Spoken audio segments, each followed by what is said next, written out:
Everyone, আমি Payel and as a professional আমি একজন হ্যান্ডমেড জুয়েলারি আর রেডিমেড জুয়েলারি সেলার। লাইফ ঠিকঠাকই চলছিল, বাট হয় না, লাইফে কিছু আপ অ্যান্ড ডাউন থাকে। লাইফ যেমন আপও থাকে, লাইফ তেমন ডাউনও থাকে।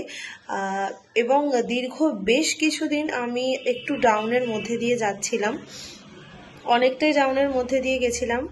আর কি করব কিছুই যখন ভেবে পাচ্ছিলাম না, বুঝে উঠতে পারছিলাম না যে আমি এখান থেকে কি করে বেরোবো বা সলভ করব কি করে আমার এত প্রবলেমগুলোকে, তখন আমি একজন আমার কাছের বন্ধুর সঙ্গে কন্ট্যাক্ট করি এবং উনি আমাকে একজনের কথা বলেন, এস কুমার।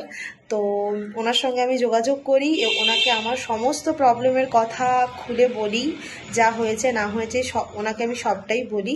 এবং তারপরে উনি আমাকে অনেক হেল্প করেছেন আমার ডাউন সিচুয়েশন থেকে আপে আমাকে তুলে আনার জন্য। So thank U S Kumar দাদা, আমাকে এত হেল্প করার জন্য। আশা করি তোমরাও এর থেকে প্রচুরভাবে হেল্প পাবে। সো অবশ্যই তোমরা যোগাযোগ করতে পারো।